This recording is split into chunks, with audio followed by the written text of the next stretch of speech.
Vamos lá, cara. Mas é tranquilo. Salve, salve, meus seguidores, meus amigos e amigas que acompanham a gente aqui no nosso canal. Uma satisfação mais uma vez estar começando mais um podcast, conversa boa para todos vocês. Não esquece de curtir, compartilhar com os amigos aí, dá aquele like, se inscreve no canal, ativa o sininho para receber todos os vídeos e as notificações do nosso podcast, do nosso canal. Beleza?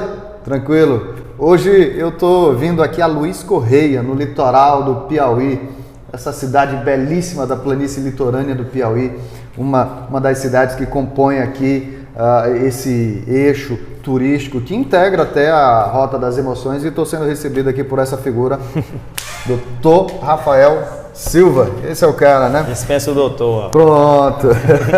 Essas pessoas, esse pessoal que faz direito, né, desde a época quando Dom Pedro cria esse título de doutor, isso ficou para sempre. Como o médico faz aí o curso de medicina, não tem doutorado, mas todo mundo chama de doutor. De doutor, né? Verdade. E o doutor Adrian Matheus, nosso parceiro, está aqui hoje aqui como assistente, o Aquiles também, aquele abraço. E o Matheus está aí fazendo direito, cursando direito comigo. Viu? Ele falou. Rafael, satisfação em ser recebido por você aqui no seu escritório, em Luiz Correia. E uma satisfação te ter aqui no nosso podcast para a gente bater um papo. Né? E aí eu quero aqui já começar dizendo, abrindo espaço para você ficar à vontade e dizer quem é o Rafael Silva, antes que eu faça qualquer outro comentário aqui. O Rafael Silva é um cara muito simples, humilde, né? Um jovem de 36 anos, pai da Maria Liz, né? Companheiro da Bruna, filho de José Maria e da Kátia. Sou filho de Kátia, que é vereadora. Que é vereadora aqui, mas antes de tudo uma educadora, né? O meu pai, José Maria, e minha mãe Kátia, né, vem da educação, né? Tiveram um colégio na cidade vizinha, Parnaíba. Então tem uma vida dedicada à educação, não só daquela cidade, né? Mas de toda essa região aqui, porque são municípios irmãos, né? Parnaíba, Luiz Correia, Ilha, o Cajueiro da Praia. E a gente hoje, né? Além de advogado aqui no município, com um escritório próprio, faço questão de dizer que o meu escritório, Velivaldo, é aqui mesmo em Luiz Correia. Luiz Correia. E além da advocacia, a gente também dá uma contribuição muito grande à nossa sociedade, ao nosso turismo, à nossa zona rural, que já vou explicar mais, que é muito maior que a nossa parte de faixa de praia, na política.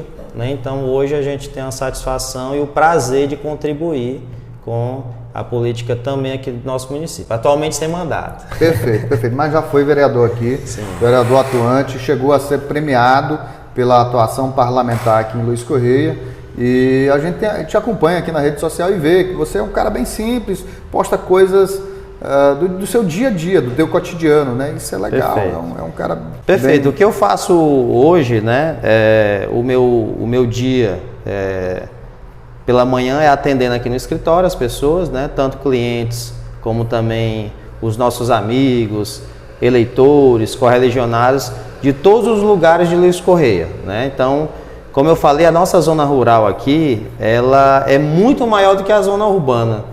Então, como você mesmo trouxe aí, fruto de algumas postagens que eu fiz recentemente, eu acabo recebendo muita gente do interior. Sim, aqui no escritório. Sim, eu estava vendo aqui, né? Você falou Bezerro Morto, Curral Velho. Isso, eu estou vendo. Vou pescar aqui, que eu não conheço bem os povoados de Luiz Correia, mas tem aqui Pé da Brejinho, né? Brejinho.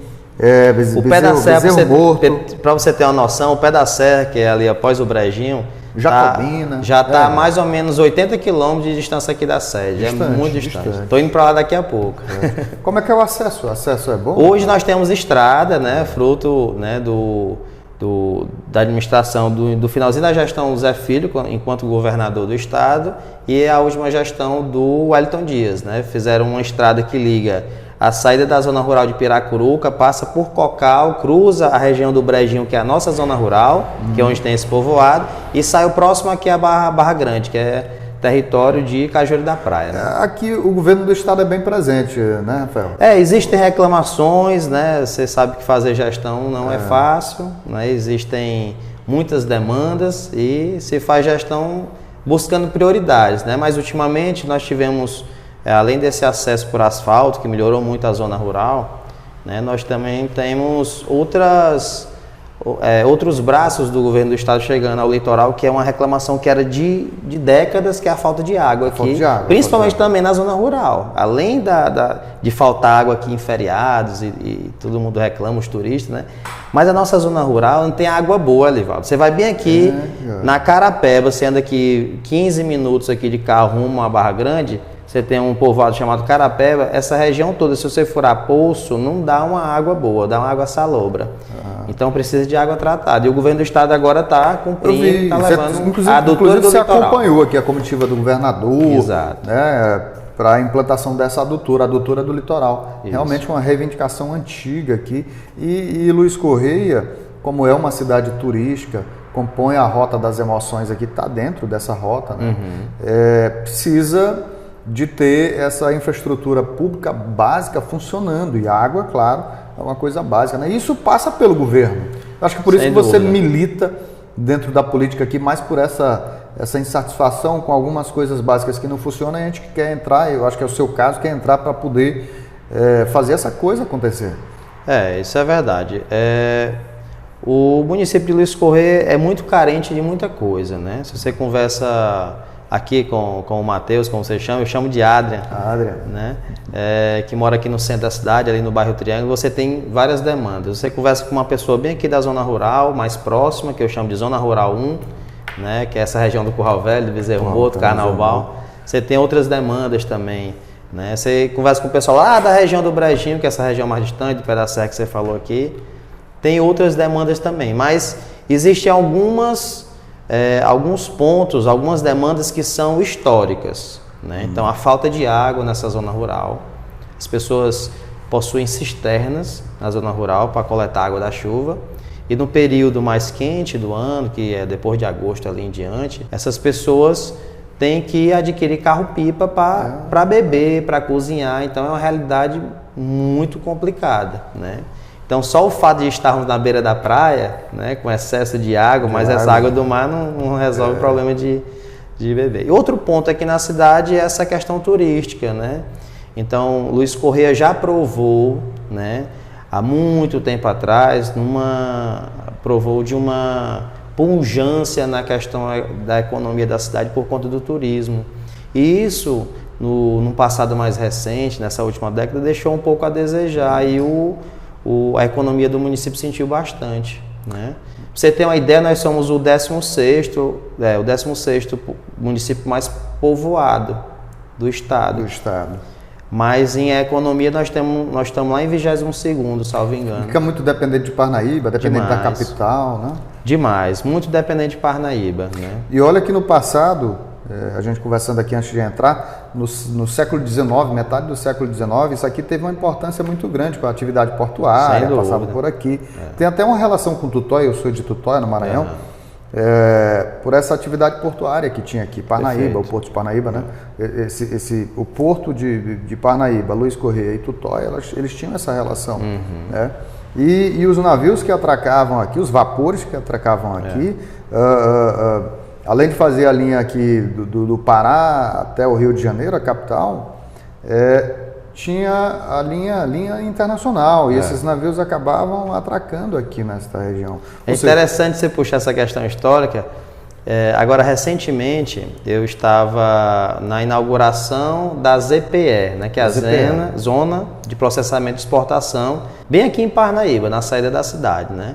E uma das pessoas que palestrou lá foi o deputado federal Júlio César, que aliás é do meu partido, né, que é o PSD. PSD, continua o PSD. Exatamente. Né? E na palestra, no posicionamento do deputado Júlio César, ele frisou exatamente o que você está falando, a importância dessa região econômica há muito tempo atrás. Há muito tempo. E aí ele citou um detalhe interessante de quem é parnaibano, né, como eu sou parnaibano, embora hoje cidadão Luiz Correia, que a gente mora aqui há 17 anos, mas sabe que lá a agência principal do Banco do Brasil é a 0023 dígito X. Então isso significa o quê? Que essa agência do Banco do Brasil foi a 23ª agência criada no Brasil. No Brasil. Né?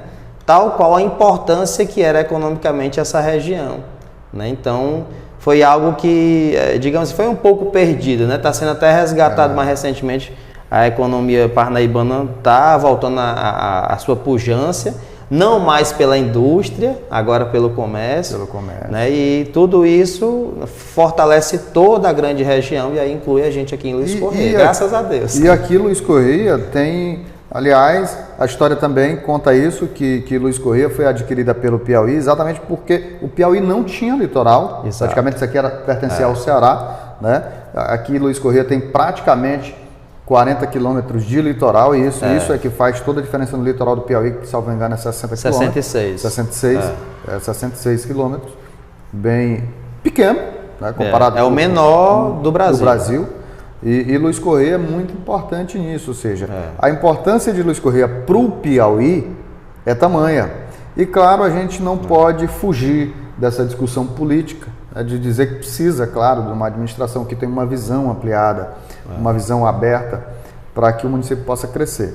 Mas sem assim, dúvida. Rafael, e você já foi vereador, a gente vai logo, daqui a pouco a gente vai e volta, né, no podcast tranquilo aqui, a conversa é aberta. É hora. Mas você já foi vereador, tem parceiros na Câmara, você é uma liderança, né, ficou aqui o segundo colocado. Na verdade foi o terceiro. Foi o terceiro. Né? Mas a diferença de um e de outro foi entre 200 votos. De pronto. É praticamente empate técnico aqui.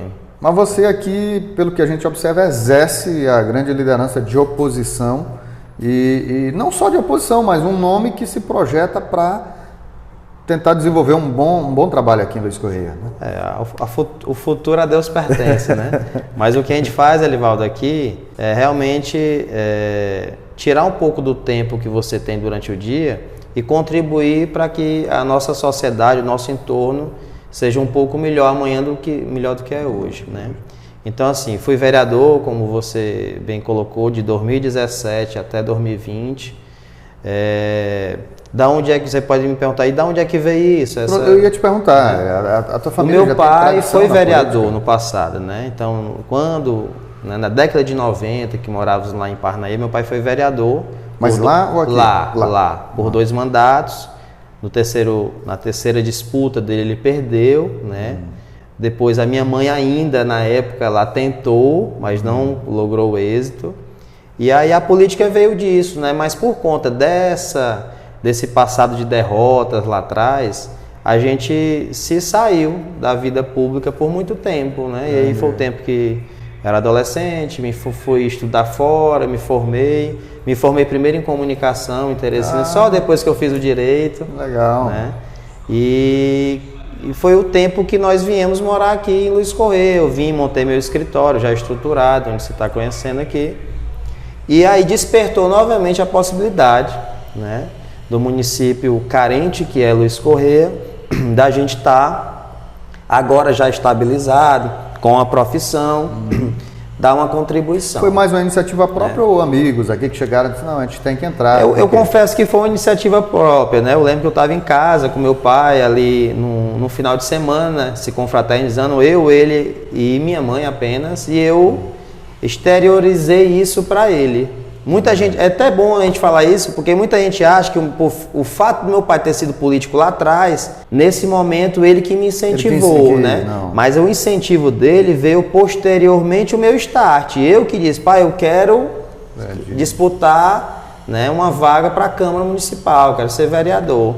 E foi eleito na primeira tentativa. Você me apoia? Ele disse, apoio sim, meu filho, sem dúvida nenhuma. E aí, a partir daí sim, ele me incentivou, mas ele nunca disse que eu teria que entrar na política, não. A gente estava fora da política, como eu lhe disse. E aí nós disputamos uma campanha bem difícil em 2016, né? Fizemos um bom trabalho com associações já, né, se utilizando desse meu conhecimento jurídico para dar suporte às associações e tudo. E nós, graças a Deus, logramos êxito naquela ocasião, 2016, e de 2017 a 2020 nós fizemos um bom trabalho como vereador, né? E isso não sou eu que estou dizendo, né? Foram as urnas que disseram isso, que logo na eleição seguinte a gente projetou bem, nos projetou para a candidatura a prefeito. E essa coisa do direito também era uma vontade tua? Foi mais influência dos pais? Na verdade não.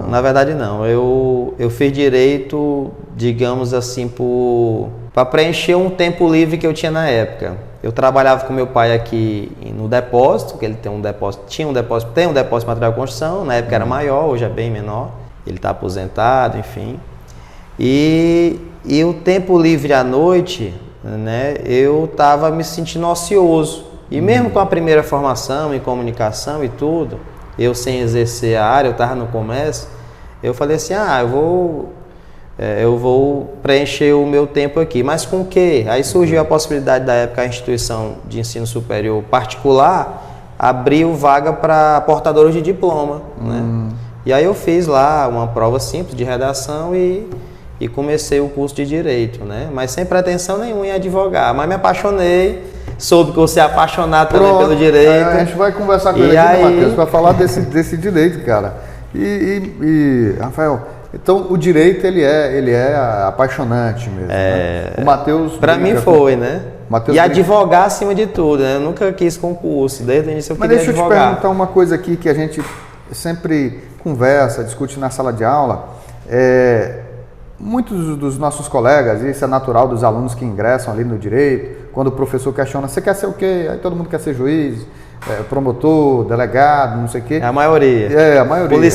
Policial. Aí acaba depois advogando, né? Então, assim, cara, advogar é bom. Assim, como qualquer profissão, acho que você tem que ter... Mesmo para quem quer ser juiz, promotor, não sei o quê, ter uma experiência da advocacia é bom. É bom. Agora você tem que gostar, é como política também, né? Por exemplo, se embora eu fosse de uma família política, né? Mas se eu não gostasse, nunca teria entrada, né? Então você tem que gostar, né? Não adianta você insistir numa coisa que você não gosta, você não vai ficar infeliz. A advocacia foi assim, eu lembro que eu tinha dois primos que eram advogados já na época. Tá. E eu me espelhei neles, é claro, durante essa minha segunda graduação. E desde o início eu disse, não, a minha ideia aqui vai ser enveredar, quero montar meu escritório. Eu dizia muito isso, eu quero formar no dia seguinte, quero prestar o exame da ordem para montar logo meu escritório, né? Então, a minha ideia foi essa desde o início. Agora não é fácil, porque o escritório de advocacia, o exercício da advocacia é como um comércio, né? Tem períodos bons, períodos ruins. Então você tem que gostar para enfrentar essas dificuldades também. Mas tem um lado bom também. A gente imagina.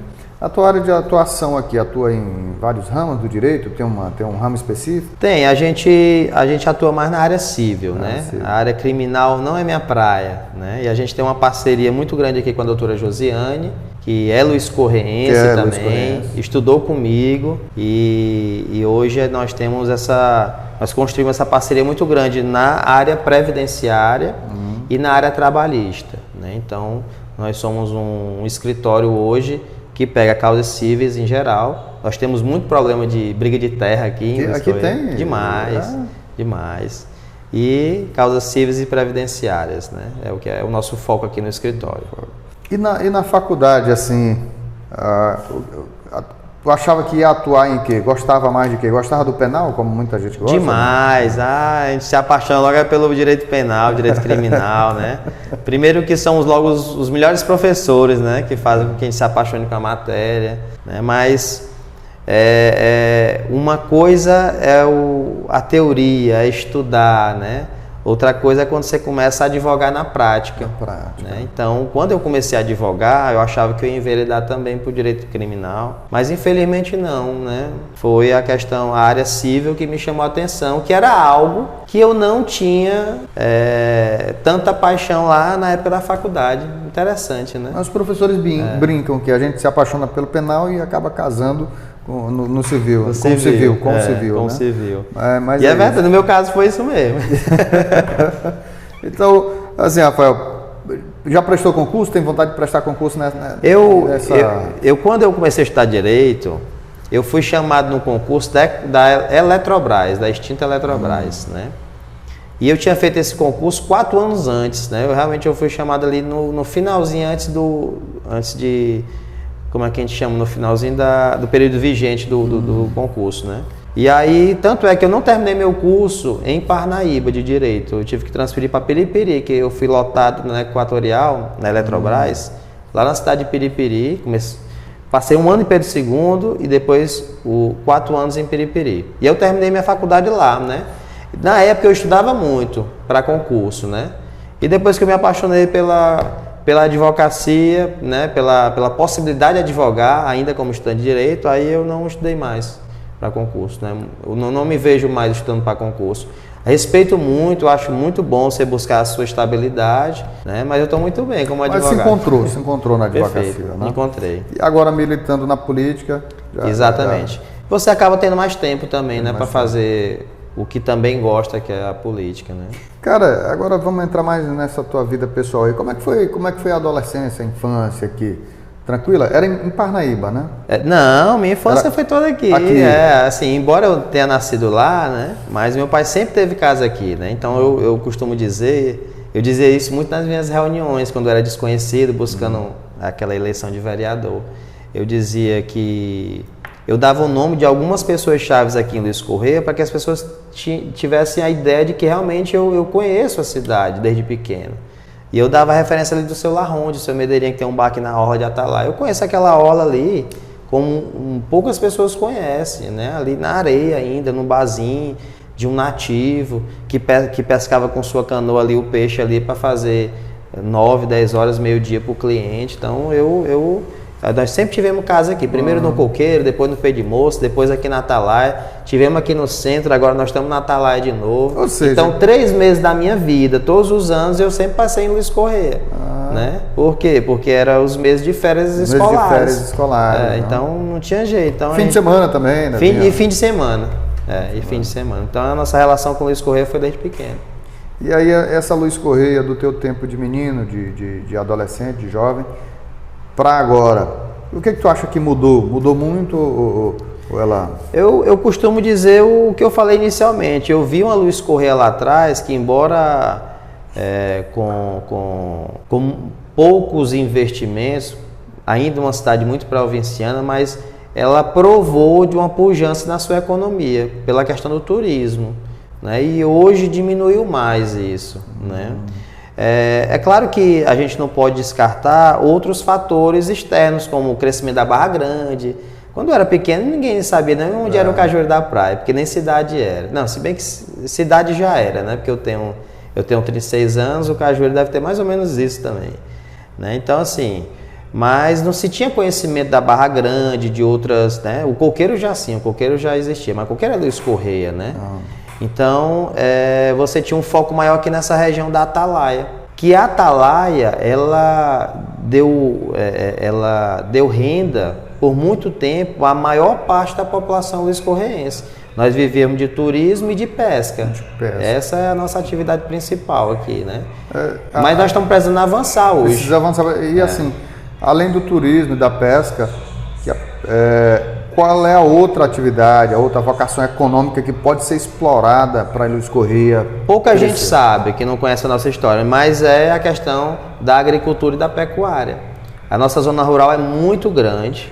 Se você conhecer essa zona rural 1, que eu estou lhe falando, que pega ali depois do Coqueiro, tem o Carnaubal, o Bezerro Morto, o Curral Velho, Armutuca, Boa Esperança, tem a ramificação ali para o Brandão. Essa região ela é riquíssima no plantio de cebolinha, no plantio de maxixe. Então, assim, é uma riqueza aquilo ali.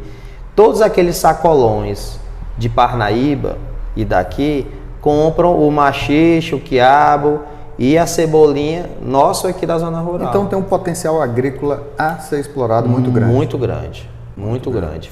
Sem falar da região do Brejinho. A região do Brejinho já foi a maior bacia leiteira aqui da planície, né?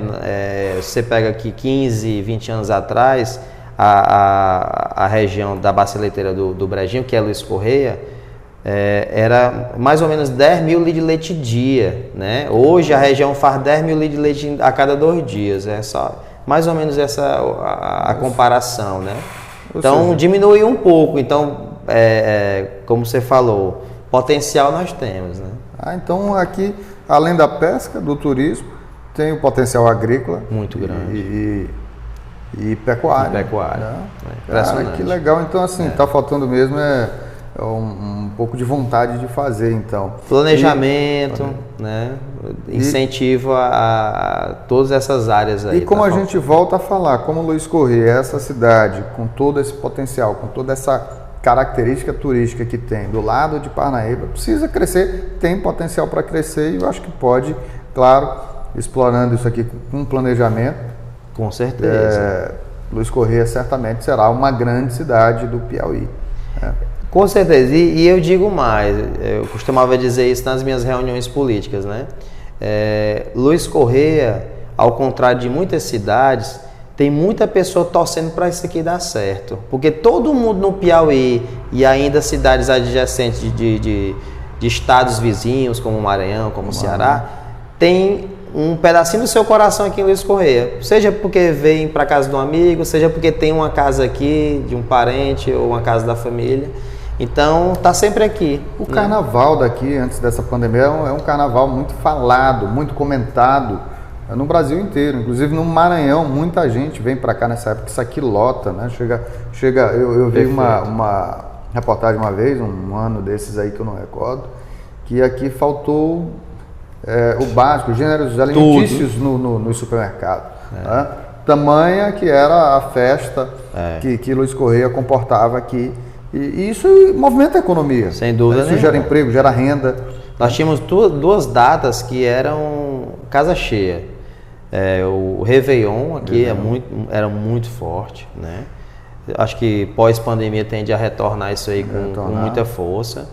E o Carnaval, como você falou, né? O Carnaval também sempre foi muito forte, né? Seja pela iniciativa privada, que nos ajudava muito, né? E seja também pelo fato das pessoas, durante o Carnaval, querer a beira da praia, né? Então, assim, tudo isso nos fortalecia economicamente. Tanto que aqui tem muitas casas de veraneio. Demais. Né? Muita gente que mora na capital, em outras grandes cidades, mantém essas casas aqui e vem nessas temporadas. Perfeito. É o que a gente sempre diz, o fenômeno da economia é isso, né? Você tem um chama por Luiz Corrêa, e isso dando certo, as pessoas vêm. Aí o cara do bar, do restaurante da beira da praia ganha, porque ele vende, né? O cara do comércio do centro, ele ganha porque ele vende a mercadoria dele pro garçom, para as cozinheiras que ganharam no final de semana ou no feriado, né? Sim. Quem tem suas casinhas para alugar, ganha porque alugou suas casas. Então, o fenômeno da economia é isso, né? E é isso que a gente torce para que logo a gente volte com tudo. Eu acho que a gente já vai estar voltando. Eu acho que essa coisa aí já está passando. A gente já está sem máscara. Aqui está todo mundo vacinado. Muita coisa já mudou. Cara, mas essa coisa de militar na política tem lá as suas dificuldades. Tem hora que tem aquele cara lá da oposição, aquele opositor. Porque quando você está na situação, tem sempre o opositor que fica ali dizendo coisa, fazendo o papel de opositor. Quando você sai da situação, você vira opositor. Naturalmente, tem que fazer. Né? Como é que administrar isso?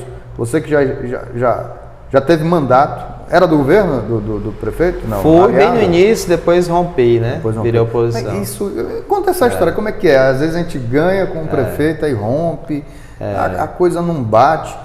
O meu pai costuma dizer que, meu filho, se você não tem rabo, se você entrar na política, o pessoal lhe põe um rabo, né?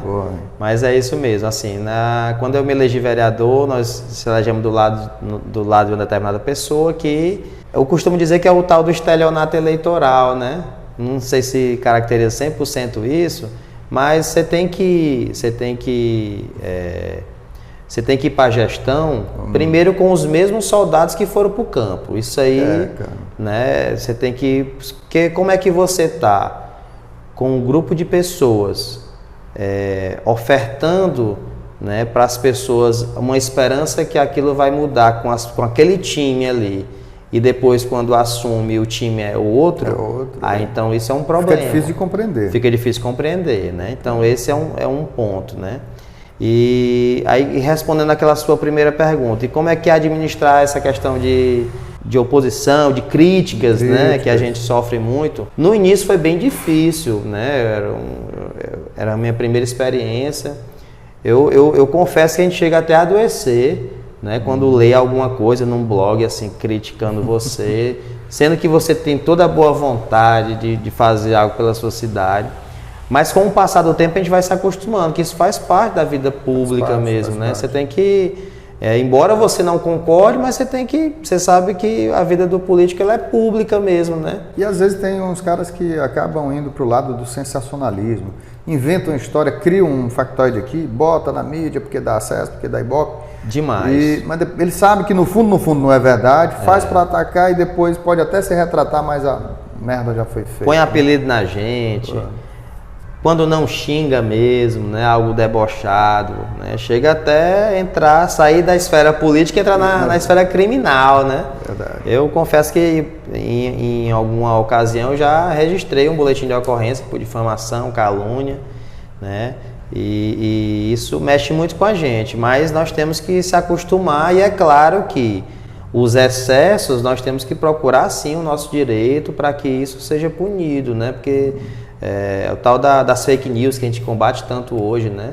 Então, se é algo que lhe atinge, que é mentiroso, que é calunioso, eu acho que todo político, assim como qualquer pessoa, tem o direito de buscar defender sua Antes imagem. de político, a gente é ser humano, né? Você é uma pessoa normal como todas as outras. Exatamente. Para esta eleição, nós estamos em 2022, um ano eleitoral, né? De eleição estadual, federal. Como é que é teu posicionamento? Pode falar? Pode, né? Posso, tranquilo, sim, né? sou transparente. Como é que é teu posicionamento aqui com relação a deputados estaduais, federais, governo do estado? A gente tem um alinhamento muito grande com os deputados o deputado Georgiano, né, que é do meu partido também, embora agora por uma estratégia de sobrevivência teve que filiar-se ao MDB, né? Então todos os deputados ou pretensos candidatos do PSD foram filiados ao MDB, né? Assim como todos os pretensos candidatos a deputado federal pelo MDB vieram para o PSD, que é o nosso partido, né? O alinhamento de deputado federal eu tenho com o deputado Júlio César, né? Que inclusive é um grande municipalista, é um senhor, né? Que tem uma grande história na política, tem 6 mandatos, e que tem 5 mandatos, está indo por 6, se Deus quiser, mas que ele pode andar em qualquer estado do Brasil e vai ter algum prefeito lá batendo palma para ele, por ele conseguir, né, buscar as minúcias do orçamento, né, para buscar mais recursos para os municípios, né? Então ele é o criador daquele tal do 1% para os municípios, que se você perguntar a qualquer prefeito, ele vai dizer, sim, isso aí foi o deputado Júlio César. Tem extrema facilidade de números, né? Conhecedor de números do Brasil inteiro, né? Então ele é o nosso padrinho aqui. A gente torce muito para que mais políticos como ele existam e possam dar sua contribuição para o Brasil e para o Piauí também. Bota mais lenha na fogueira aqui. O Wellington Dias faz sucessor? É provável que sim. Embora na política nós temos a questão do cansaço do seu eleitorado, né? Então, o Wellington é, sem dúvida nenhuma, o maior político recente da história do Piauí, né? Não tem no Brasil hoje, eu vi alguém comentando recentemente, não tem no Brasil hoje um governador que teve 4 mandatos como o Wellington teve, num curto espaço de tempo. Né? Então, realmente é um fenômeno de voto, né? E outra coisa, 4 eleições ganha em primeiro turno, né? Então, isso realmente é de se bater palma. Agora, é claro que quando você passa, né, a bola para um sucessor, aí tem aquela questão de transferência de voto, né? Então, ele já vem de 2 mandatos, aí... Tu acha que o partido também, o PT, essa imagem que ainda tem do PT, pode influenciar negativamente? Talvez em outro lugar até influenciasse. Aqui influencia, mas muito pouco, né? Os números mostram que a esquerda aqui no Piauí ainda leva muita vantagem, né? 74% da população tende a votar e ir para as urnas esse ano, votando lá no ex-presidente Lula, né? Então tem muita força. E acredito que acaba vinculando, né, a imagem do presidente à imagem do candidato do mesmo partido localmente. Que agora talvez não vai ser o Wellington, né? O Wellington vai ao Senado. Vai ao Senado. O Wellington Dias e o governador do Maranhão, a gente acompanha aqui no Nordeste, eles dois tiveram, vamos dizer, muita presença no cenário nacional nessa pandemia aí, no embate com o presidente Bolsonaro, na questão da vacina, né, com o consórcio Nordeste aqui, que o Wellington Dias é presidente, e o Flávio Dino estava lá junto com ele, quer dizer, o Flávio Dino e o Wellington Dias têm muita relação e muita proximidade. O governo deles é muito próximo na ideologia. O Wellington aqui do PT, o Flávio Dino lá do PCdoB. Né? E que agora é PSB. Que agora é PSB e que está na briga lá para eleger o sucessor também, que é o vice-governador que assumiu, que é o Brandão, Carlos Brandão. Mas é uma situação que a gente ainda não consegue visualizar se dá uma vitória do Brandão ou não, porque o Everton lá, que é senador do PDT, está na dianteira, tem se mantido na dianteira lá, né? Mas lá deve dar segundo turno. Entendi. E aqui, tu acha que dá segundo turno também? Acho que sim, né? Acho que sim, né? A conjuntura política que se formou esse ano, né? De um lado você tem um candidato do Wellington, o Rafael Fontelli, secretário de Fazenda, fez um grande trabalho junto às finanças do Estado. Mas do outro lado nós temos um candidato que é alinhado hoje com o então ministro, né? O atual ministro da Casa Civil, Ciro Nogueira. Né? Então existem essas duas forças políticas, o Wellington de um lado e o Ciro do outro. E o Ciro foi a liderança piauiense que mais fez prefeitos em seu partido, que é o Progressista, há 2 anos atrás. Então, certamente, né, nós teremos uma eleição polarizada entre esses dois candidatos, entre essas duas lideranças. E aí eu acredito sim que vai ter segundo turno. Polarizada assim como o cenário nacional, né? O Ciro está aqui com o Bolsonaro e o governador com o Lula, né? Com o ex-presidente Lula. Mas deixa eu te perguntar outra coisa. Tu achas que Parnaíba acaba influenciando, né, na política de Luiz Correia? Tem alguma relação assim que o grupo que se forma em Luiz Correia aqui para o Estado, para essa eleição agora do Estado, também acaba influenciando em Luiz Correia aqui? Ou Luiz Correia toma um rumo? Eu acredito que em outras eleições influenciou muito pouco. Mas nessa eleição eu percebo que vai influenciar mais. Primeiro porque existe essa visão, né? Se percebe que a gestão do prefeito Monsanta foi muito boa, né? Então realmente resgatou a autoestima do parnaibano, né? E todas aquelas pessoas como nós que moramos, né, nas cidades vizinhas, que vamos a Parnaíba sempre, quase que diariamente, resolver alguma coisa, percebemos a boa gestão. E por ter o Monsanta agora tomado a dianteira, né, de lançar candidatos na família para deputado estadual, por ser ele alinhado a um grupo político que é opositor ao governo do Estado, tudo isso tem refletido, né, em toda a nossa região aqui, né, no Luiz Correia, Cajueiro, né, na Ilha Grande. Eu converso também com muitas pessoas lá e tem influenciado sim, viu?